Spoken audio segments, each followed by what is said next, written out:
термин резервиран за дневник на К1 телевизија. Донесуваме најнови информации од регионот Македонија и светот. Денес е втор ден Божик за сите православни христијани кои што слават. Од редакцијата на К1 телевизија ви го честитаме овој голем христијански празник. Покрај новите информации кои што ќе ги слушнете во текот на дневникот, најновата информација ви ја пренесуваме од портпаролот на владата на Република Македонија, Александар Ѓоргиев, кој вели дека поради студениот бран владата порачува до работодавачите во наредните 2 дена, односно во понеделник и вторник, да ги ослободат од работа лицата постари од 60 години, а поволности има и за бремените жени. Останете со нас, почнуваме веднаш по најавите. Екипите на јавното предпријатие Македонија Пат и денеска интензивно ги расчистуваат регионалните и локалните патишта. Чадиев најави изградба на нов пешачки мост и кружен тек во Башино село.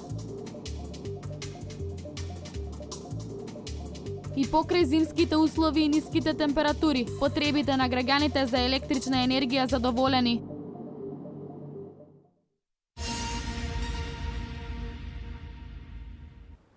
Дежурните екипи од јавното предпријатие Македонија Пат се постојано на терен.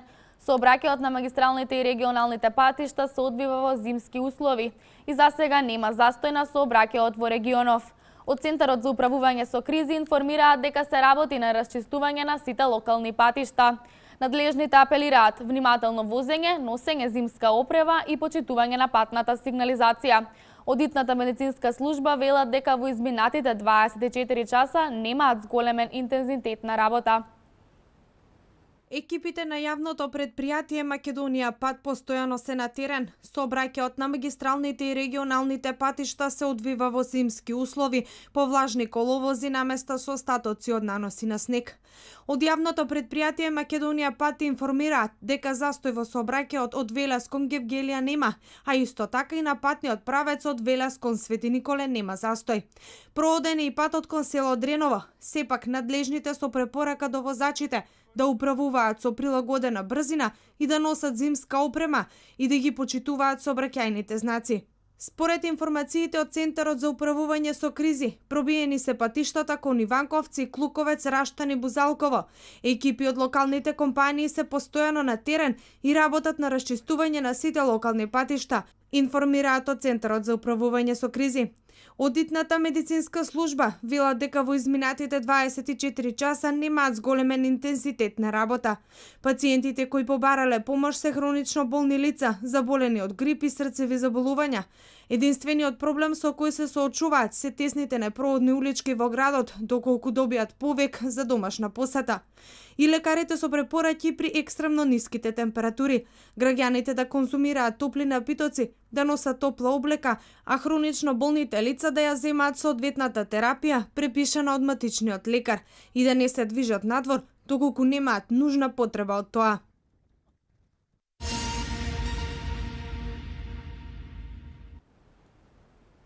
Контролиран водостојот на хидросистемот Лисиче. Јавното предпријатие за водостопанство се грижи за безбедноста на двете брани. За сега тие се во одлична состојба, вели директорот на јавното предпријатие за водостопанство Бобан Пановски. Дијана Иванова ги има деталите. 23 милиони метри кубни вода, толку може да прифати браната на хидросистемот Лисиче. Според надлежните, во овој момент нивото на водата е многу помало. Ова е нормална појава, вели директорот Бобан Пановски. Оставен е слободен простор за прибирање на водите кои што доаѓаат. Во моментов имаме на располагање, односно слободен простор според планираното околу 10 милиони метри кубни вода, така што сме во можност да ги прифатиме сите води кои што доаѓаат во овој период и посебно во периодот кој што следи, односно пролетниот период кога хидролошката состојба е зголемена, кога има поголем прилив на води во самата акумулација. Безбедноста на двете брани на езерото Лисиче и на Младост е грижа на јавното предпријатие за водостопанство. Пановски вели дека тие се во одлична состојба. На двете брани постојано се вршат сеизмичките испитувања и другите мониторинзи. До сега можеме да потврдиме дека ниту на браната Младост, ниту пак на браната Лисиче има било каква негативна појава. Односно дел од тековните работи се веќе завршени, инектирањето на браната Лисиче е завршено. се работи на проектот за инектирање на браната Младост, односно на оние процепи кои што се јавуваат кај секоја брана, но тие се контролирани, постојано под мониторинг и не представуваат никаква закана околу безбедноста на брана. Контролирањето на водостојот на езерото Лисиче е причина изминатите години да нема поплави на обработливата почва долж реката Тополка.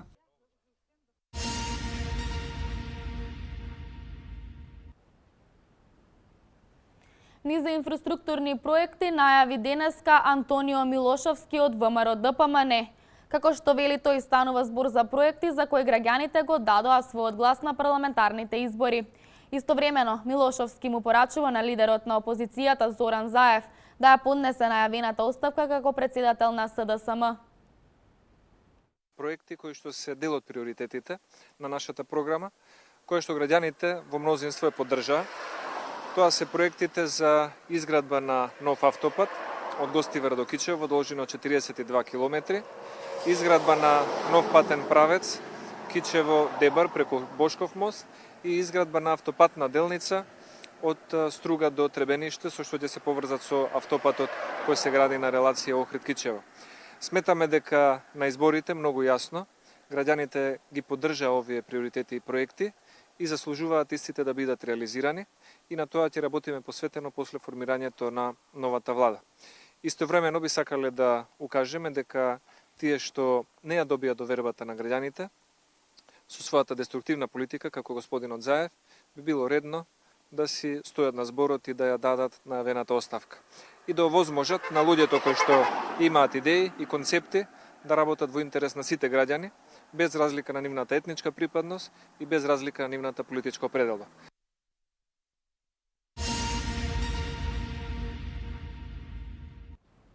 Изградба на нов пешачки мост и кружен тек кај Башино село се новите два инфраструктурни проекти од локалната самоуправа кои ќе се реализираат во текот на годинава. Градоначалникот на општина Велес Славчо Чадиев очекува изградба на пешачкиот мост да започне во месец февруар. Валентина Михайловска ги има деталите. Изградба на нов пешачки мост кој ќе ги поврзува локалната црква и гробиштата во Башино село, како и нов кружен тек на крстосницата пред истото, најави градоначалникот на општина Велес Славчо Чадиев.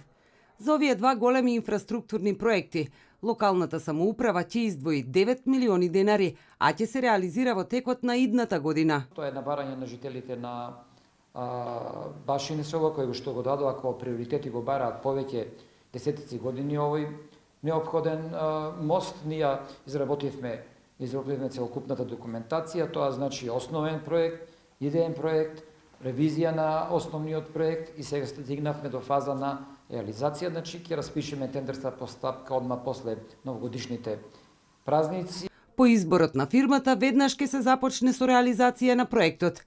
Чадиев очекува изградбата на пешачкиот мост да започне во месец февруари.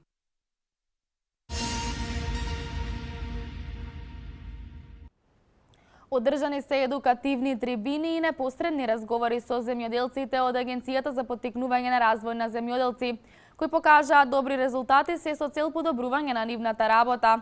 Едукативни трибини ќе има и понатаму, вели Тони Тасков, раководител на Агенцијата за поттикнување на развој на земјоделството. Катерина Нацева ги има деталите. Едукативните трибини и непосредните разговори со земјоделците кои ги одржува Агенцијата за поттикнување на развојот на земјоделството се покажа како позитивна пракса. На овие трибини, вели Тони Тасков, земјоделците ги искажуваат своите проблеми, барања, но и предлози кои би помогнале за подобрување на нивната работа. Јутоа ние одиме и на друг начин на известување на земјоделците, кај што одиме контакт имаме со еден или со двајца земјоделци. Значи во последно време сме виделе дека и тоа е многу практично, каде што одреден земјоделец кој ќе имаш добро интервју со него направено, може да ти укаже на некои работи во однос на дали може да аплицира, дали не може, за каков трактор сака да аплицира, дали ќе има пари, кога ќе има пари. Повеќе се отвараат кога се еден-еден. Меѓутоа, у глобала преферираме групни трибини.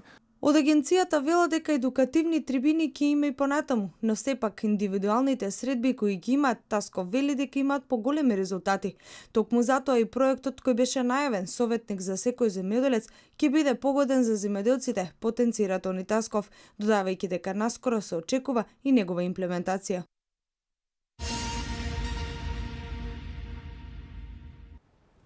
Почина 58 годишниот ЖП утрово околу 9 часот и 30 минути во Светиниколското село Сопот.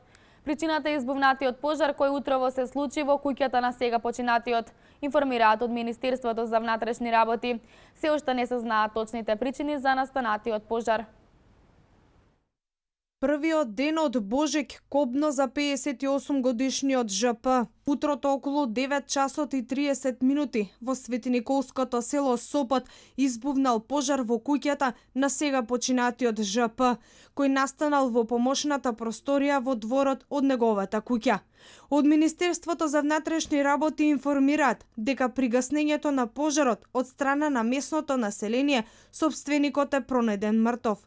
Увид на местото на настанот извршила увидната екипа од полициската станица Свети Николе, а смртта била констатирана од страна на доктор како последица од карбонификација без знаци на насилство.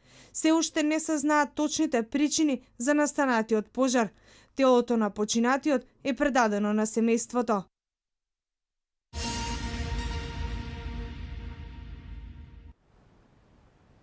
Сообраќајот на државните правци во Македонија е отежнат. По интервенција на екипите на Македонија пат и понатаму сообраќајот се одвива отежнато во зимски услови, по влажни коловози и со остатоци од снег.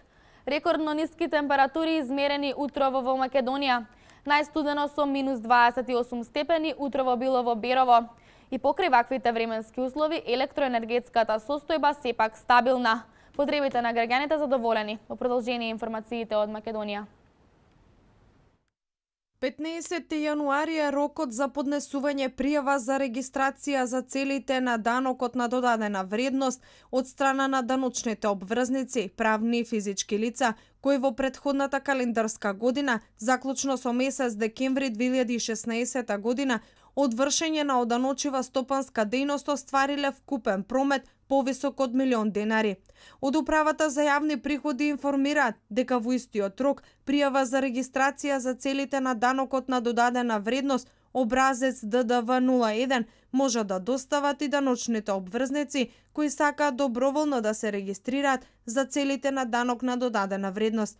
Даночни обврзници за ДДВ може да бидат сите правни и физички лица, како и здружувања на лица кои вршат од даночива стопанска дејност, подсетуваат од Управата за јавни приходи.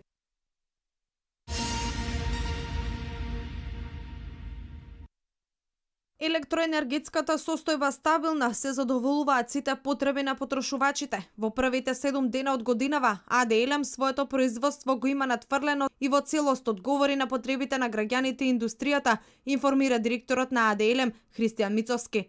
Деновиве откако е зафатена земјава со студен бран, потрошувачката на енергија зголемена за 10% во однос на вообичаената потрошувачка за овој период од годината, потенцира Мицовски, додавајќи дека во целост ги има ставено на располагање сите своји производствени капацитети кои работат, а хидроелектраните се во резерва и доколку дојде до зголемување на конзумот, потребите на тарифните потрошувачи ќе бидат ставени во функција и ќе одговорат на потребите на потрошувачите, вели Мицовски. Ние сме сега пред еден сериозен предизвик, меѓутоа не само ние, туку и Европа во целост. Имаме ворени временски прилики.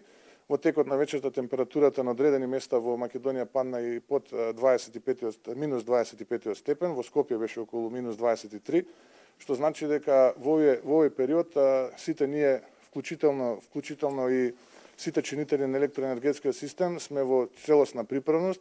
Одговарајќи на новинарско прашање, дали АД Елем увезла електрична енергија за да обезбеди доверливост и стабилност на системот поради зголемениот конзум, Мицовски вели. Блок 3, кој што излезе од електроенергетскиот систем ноќта помеѓу Банник и Божик во 3:43 утрото, излезе поради нормална технолошка појава, тоа е напукнување на цевка во котелската постројка. Ние успеавме да ги реоптимираме останатите производни капацитети, тоа да не го почувствуваат останатите тарифни потрошувачи, да ги добијат навремено во текот на вчерашниот ден сите неопходни количини на електрична енергија, а при тоа дополнително да го оптимираме производното портфолио за денеска. Затоа се одлучивме да спроведеме нормална постапка за набавка на електрична енергија за текот на денешниот ден.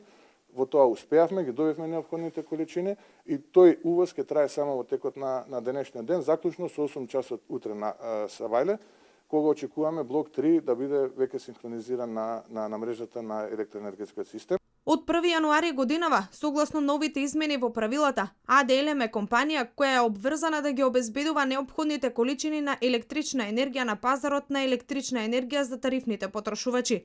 Тоа во минатото го правеше ЕВА на Македонија.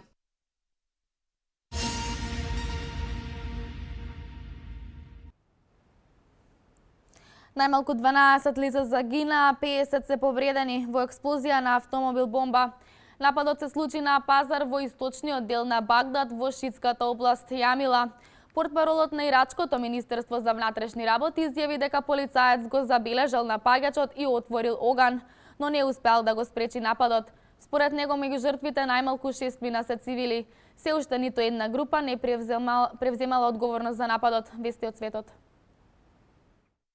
Источниот дел на САД од државата Џорџија до Масачусет погоден од бура пропратена со обилен снег. Бурата во одредени места предизвика прекин во снабдувањето со електрична енергија, а регистрирани се и стотина сообраќајни несреќи. Издадено е предупредување кое се однесува дури на 73 милиони американци. Поради невремето откажани се или доцнат голем број летови ширум САД.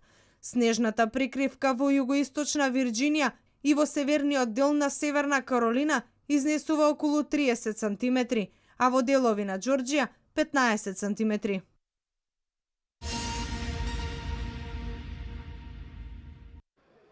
Турската полиција успеа да го утврди идентитетот на напаѓачот на ноќниот клуб Риена за време на новогодишната прослава, кога се убиени 39 лица, објави весникот Дейли Сабах. Весникот посочува дека најверојатно напаѓачот е узбекистанец Абдулгадир Машарипов, познат како Абу Мухамед Хорасан. Турската полиција интензивно трага по осомнечениот кој се уште е во бегство. Истрагата утврди дека напаѓачот сменил 6 шаржери и испукал повеќе од 180 куршуми. Турски официјални лица претходно соопштија дека е утврден идентитетот на напаѓачот, но не го открија неговото име, а медиумите објавија фотографија на Јехе Машпаров. Роден на 2 август 1988 година во Киргистан, за кого веруваат дека е извршител на нападот.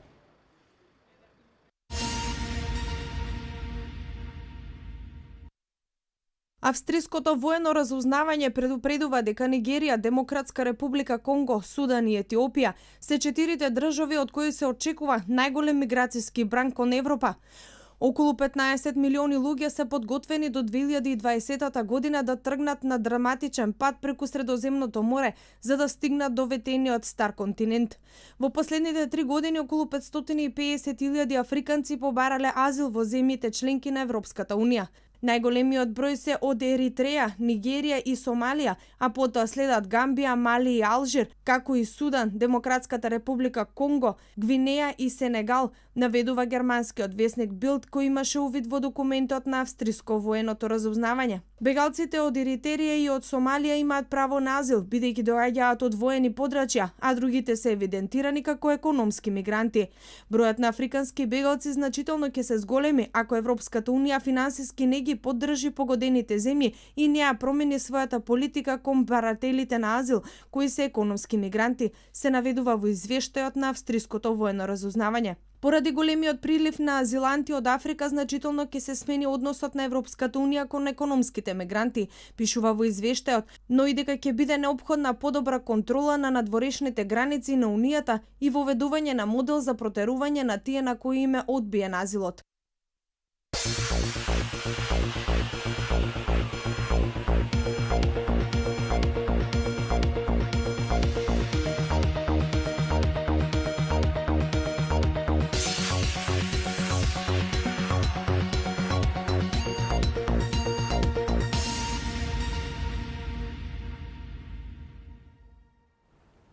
Времето денеска променливо облачно, многу студено и со сончеви периоди, со услови за провејување на снег. Дува умерен северен ветер и температурата се движи од -5 до -14 степени.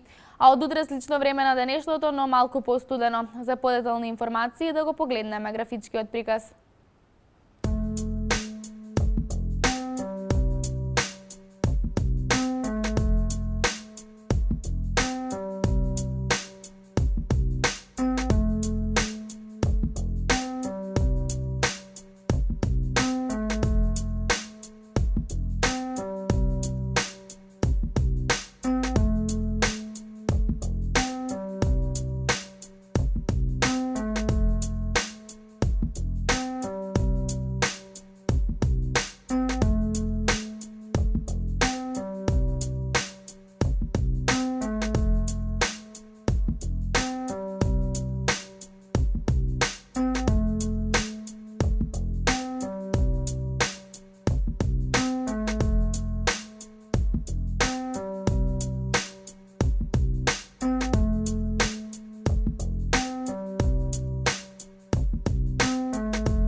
Ова беше последната информација за овој дневник. Останете со програмата на К1 телевизија. Од мене пријатно.